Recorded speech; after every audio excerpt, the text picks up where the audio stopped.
Onde a gente está? Outra questão. Isso, Um é a menino, 42. Uhum. tá aqui. É que eu tô lendo aqui na tela, eu tô lendo aqui, tá, gente? Que eu tô mais velha, eu vou lendo aqui, e vou lendo maior aqui perto de mim.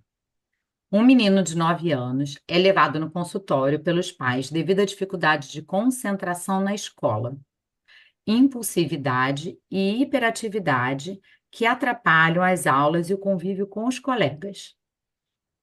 O professor relata que ele frequentemente interrompe as aulas e se levanta sem motivo aparente. Os pais mencionam que o comportamento ocorre em casa e na escola, e que ele tem dificuldade em finalizar as tarefas. Então, uma questão com muitas coisas já, né? Falou da idade, que é uma criança, ele tem dificuldade de concentração, ele tem impulsividade, ele tem hiperatividade, ou seja, deu três sintomas aqui. O outro sintoma mais embaixo é que ele tem dificuldade de finalizar a tarefa. A outra, que ele interrompe a aula e que ele se levanta sem motivo aparente. Que ele atrapalha tanto em aula, quanto social, no convívio com os colegas, quanto em casa. Então, ele tem três lugares que ele atrapalha. Aí a gente vai lá nas perguntas. Qual o diagnóstico mais provável e quais os critérios diagnósticos são necessários para confirmar esse diagnóstico?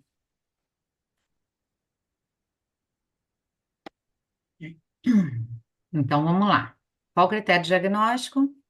TDAH, transtorno do déficit de atenção e hiperatividade.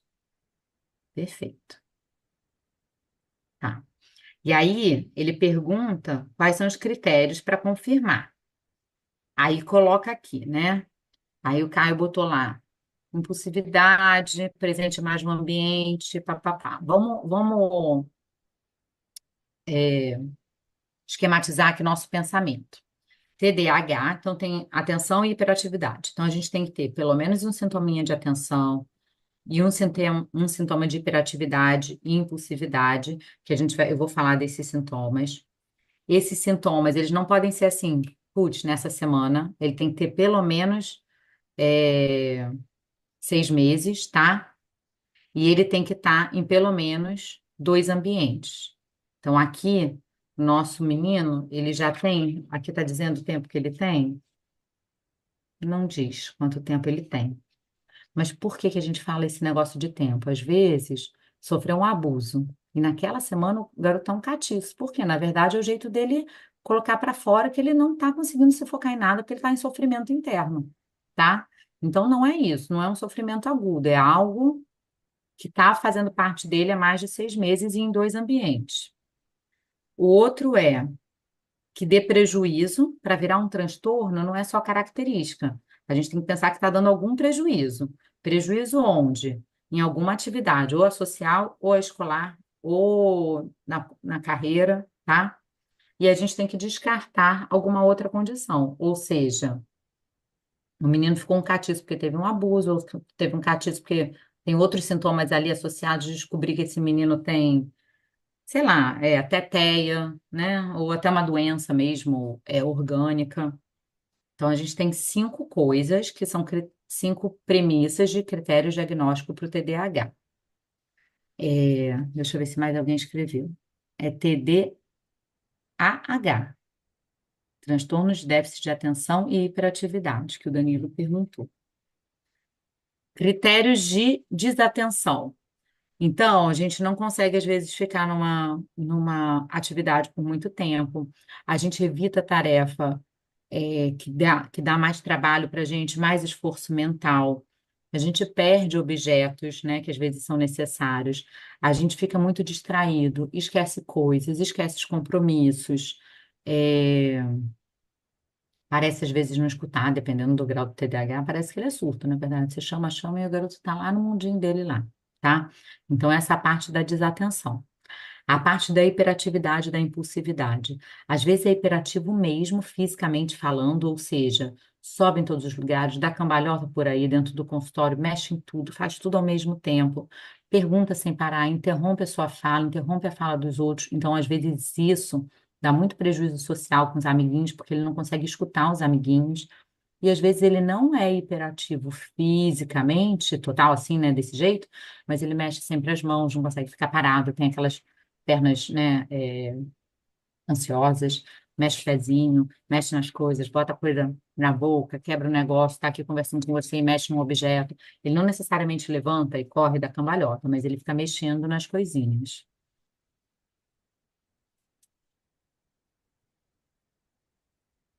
É, persistência dos sintomas há mais de 6 meses em 2 ambientes, prejuízo funcional, que a gente falou em algum dos locais, e a gente descartar alguma outra comorbidade. Tudo bem, meninos? Entenderam tudo direitinho? Vou colocar aqui, você acha melhor? Não precisa? Pode Querem ler? botar. Foi o que eu falei exatamente. Ó, aí Uhum. as premissas estão bem divididinhas, dos sintomas de atenção, dos sintomas de hiperatividade, da persistência maior que 6 meses em 2 ambientes, quando dá um prejuízo funcional e quando a gente não tem outras coisas associadas. Então, hoje em dia, qualquer característica ativa de alguém, eles falam que é hiperatividade. Qualquer cabeça voante falam que é desatenção. Mas não é, tá, gente? A gente tem que ter critérios bem estabelecidos e saber por que que a gente quer encaixotar eles em critérios, os pacientes, no caso, né? Então, vamos embora. Vamos para a próxima pergunta, Beth, por favor.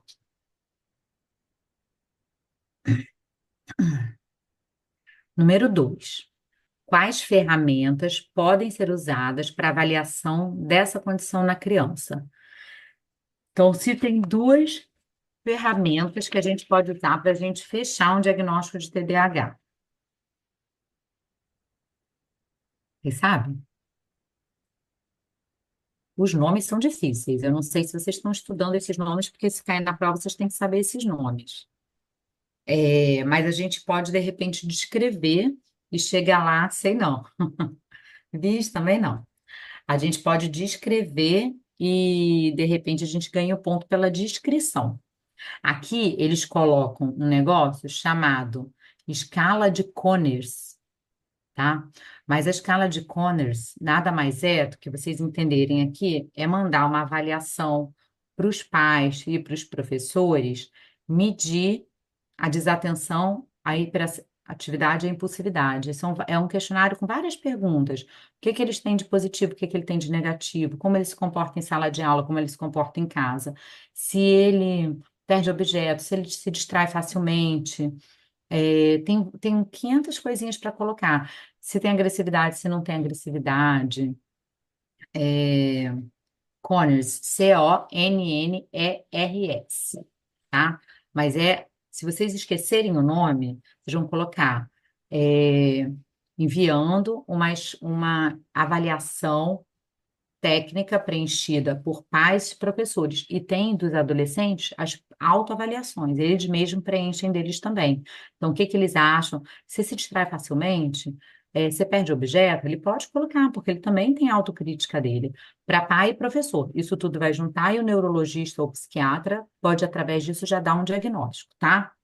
O outro é Vanderbilt ADTH Diagnóstico Rating Scala. O que que é isso? Ferramentas de avaliação é, através de testes neuropsicológicos, tá? Então, você vai passar para uma neuropsicopedagoga que vai fazer uns testes específicos e aí você vai avaliar esses sintomas de TDAH e se tem comorbidades com outros transtornos. A Beth vai botar os nomezinhos. Eu coloquei só teste neuropsicológico. Ele é É um a deles, dois, o né? teste neuropsicológico. E o outro, você pensa sempre nessas escalas de avaliação com perguntas para autoperguntas, pais e professores. Você bota os nomes, mas são esses dois nomes horrorosos aí que eu também não sei falar, não, tá, gente? Então, se caso eu não souber na hora o nome, eu posso colocar enviar avaliação técnica para pais e professores e ferramenta para testes psicológicos, que é um neuropsicológico. Perfeito. Ok. Hein, Beth, o que você acha? Então, Aí tá. Me conta aí. Eles já se, cobraram esses nomes em alguma prova? se eles pedem para nomear, ferrou, gente. Se tiver que nomear, ferrou. Do jeito que está aqui, tá quais as ferramentas podem ser Exato. usadas, tudo bem. Então, é ferramenta, não é Isso. nomear, né? Agora, se eles pedirem assim, nomeie, né? Cite e nomeie as ferramentas, aí ferrou. Eu tenho que eu tenho Acho que que ferrou nomear, mesmo. entendeu? Ferrou, gente. Então, por Então, no exemplo, caso, então, no caso aí Me- tá só Menos citem, que 2 eu só pontos, já posso era. falar. Aqui tá Escala, quais ferramentas? Quais exato. ferramentas? Aqui, nesse escala de... caso, não precisaria, tá? Não É, precisaria nomear, não está dizendo nomeie. Então, você pode falar qual é a ferramenta. E aí, é uma avaliação preenchida por pais e professores. É uma ferramenta, tá? perfeito. Ou é um teste neuropsicológico, que é uma ferramenta onde ele avalia as informações com TDAH e se elas batem com alguns outros transtornos, tá? Isso aí. Que às vezes você vai fazer, por exemplo, só para vocês entenderem, o neuropsicológico, ele vai lá, tem TDAH, quando ele vê, e não tem não, ó, você tem na verdade a dislexia. Não é que você não esteja prestando atenção, você não consegue ler mesmo, seu cérebro não consegue ler, isso é dislexia. Ou então, você tem TDAH só na aula de matemática, porque você tem descalculia. Então eles vão conseguir achar às vezes outra coisa, ou você não tá, porque você está com um transtorno de ansiedade, você está tão nervoso e alterado, você tem depressão, que você não consegue nem prestar atenção na aula, de tão deprimido que você esteja. Então, esse é um teste neuropsicológico, ele pega essas diferenças, tá? E a outra é a escala direta, ferramentas de perguntas para pais, professores e autoavaliação. Então tá, vamos pular esse que a gente já entendeu. Número 3. Descreva. Essa é a principal. Eu acho que é essa que a gente tem que saber o que a gente pode fazer com eles. 4 abordagens terapêuticas para manejo da criança. Descreva, não é cite, tá, gente? Então preste atenção no que ele está pedindo na pergunta. É descreva. Então o que que eu vou fazer e como é que é mais ou menos, ou por quê? Eu tenho que escrever alguma coisa sobre aquilo. A gente tem 4 aqui. Vocês querem já chutar alguma? Querem falar alguma abordagem terapêutica para quem tem TDAH? A primeira que saiu foi medicamento, que é a última que eu escolho, mas vocês têm que falar, verdade. Eu A outra é coloquei terapia. assim, ó, psicoterapia, apoio técnico, terapia medicamentosa, atividade física. A Pode atividade física é linda, ajuda em todo beber mundo. água. A atividade física é linda. Se não souber, a atividade física pode colocar lá, porque ela ajuda também. Mas, assim, aqui, eu acho que a gente tem que pensar: o médico não vai esquecer logo de cara das medicações, né? Então, a gente pode colocar tratamento medicamentoso. Por quê? O medicamentoso, ele reduz os sintomas centrais de desatenção. Aí, com isso, você melhora principalmente o rendimento escolar. Mas na vida real a gente tenta evitar, né? Só quando a gente precisa mesmo. Um que é muito bom da gente usar, terapia. Qual terapia, Cissa, que vocês já estão escrevendo? A terapia melhor para TDAH é terapia cognitivo-comportamental. É uma área da psicologia que vai direto nas funções do TDAH para ajudar ele, tá? E aí a gente tem mais duas aqui no nosso gabarito que eu acho fenomenais. Primeiro é intervenção de comportamento com o próprio paciente, que eu acho que isso vem do TDAH, do TCC mesmo, da terapia cognitivo-comportamental, mas que a gente vai trabalhar com o adolescente, ou seja, um reforço positivo ou criando metas para ele. O que que a gente vai fazer? Como é que a gente pode melhorar? Eu vou melhorar deixando sempre o meu estojo organizado para eu não perder. Então, eu vou ter sempre conferir se eu tenho a caneta, se eu tenho lápis, se eu tenho a borracha. Então, assim, só para vocês terem um exemplo de como é. E o outro é a educação, psicoeducação de quem lida com essa criança. Então, pais e professores, eles têm que saber o que esperar daquele cérebro e ajudar ele nesse processo, estruturar a rotina deles, saber que na sala de aula ele tem tempo curto de atenção, então ele tem que fazer intervalos mais curtos, ou então no meio do negócio vai lá, dá uma corrida no corredor e volta, ele dá uma liberada, volta para a sala, consegue prestar atenção mais 20 minutinhos, levanta, fica andando atrás da sala, e está prestando atenção, ouvindo, não precisa ficar sentadinho, porque ele fica agoniado de ficar sentado. Então, a gente fazia psicoeducação com pais e professores, a gente fazia intervenção no comportamento direto nele, a gente fazia terapia cognitivo-comportamental para ele e a gente fazia o tratamento medicamentoso. Então, tem essas quatro. Exercício físico, boa alimentação e principalmente bom sono ajudam demais o TDAH também, tá? Não adianta eu querer dar Ritalina se eu durmo 4 horas por noite, 5 horas por noite. Eu tenho que dormir de 8 a 9 horas por noite para aquele cérebro conseguir pegar a melhor coisa que ele tem. Acho que é isso. Vocês Dessa estão indo vez. bem aí na resposta. E a número 4, para a gente encerrar esse caso, explique a importância do envolvimento da escola no tratamento do TDAH. Por que que a escola é importante para a gente tratar TDAH, gente? Primeiro, porque é o ambiente onde a gente mais vive sem ser o ambiente da família, né? A gente é criança, no caso. Então, como que a escola pode ajudar eles?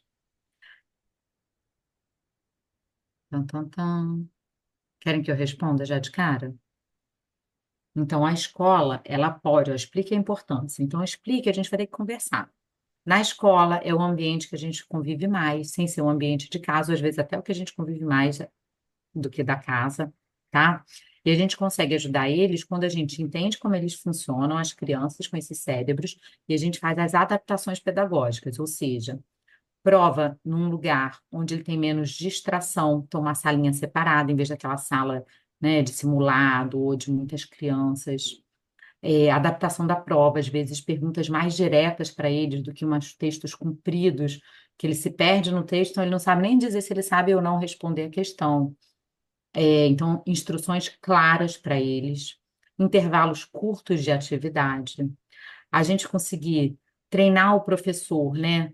A nossa escola conseguir treinar o professor para ele saber lidar com essas crianças, como o cérebro funciona, é um jeito da escola ajudar as crianças.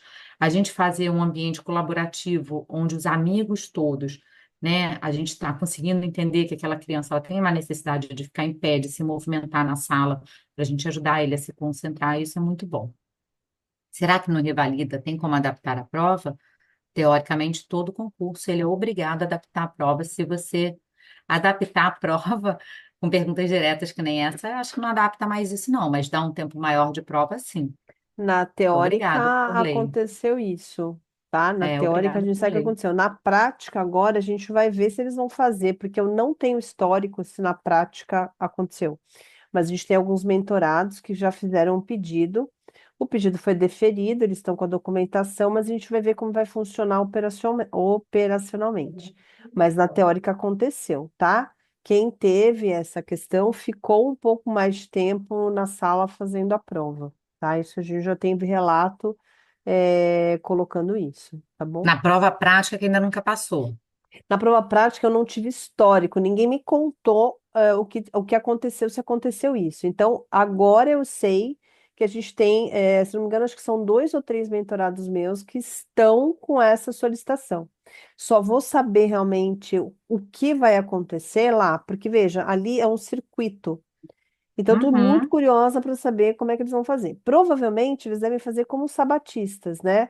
Os sabatistas ficam reclusos lá, né? E aí eles fazem a prova depois que todo mundo sai. Pode ser que essa pessoa ou essas pessoas também façam da mesma forma e eles vão dar um X tempo a mais. O que é Não, eu sabatistas, dou. Beth? A minha ignorância. Sabatistas é quem não pode fazer nenhuma atividade, se não me engano, das 6 horas de Ah, sexta da tá. noite até 6 horas da tarde do outro dia. É como se fosse também de uma outra religião, por exemplo, os judeus que têm isso, que é o Shabat, Sim, né, que eles não podem. Então, os sabatistas são esses, os tanto os adventistas. adventistas, exatamente, como os judeus mais ortodoxos, eles são sabatistas porque eles resguardam, né, o período do sábado como um dia de oração, um dia sagrado ali Entendi, para entendi. eles. Interessante. Vai ficar lá esperando, vai fazer à noite. Entendi. Uhum, isso aí. Tá bom. Querem dar uma olhada ali no gabarito? Acho que é Da isso, né? escola, né? É Uhum. um ambiente colaborativo, o treinamento dos professores, a gente prestar atenção naquele menino como uma pessoa diariamente, né? Para fornecer o feedback para os pais, para a escola, pegar detalhes deles e adaptações pedagógicas. Essas são as mais importantes na nossa sociedade. Bora lá.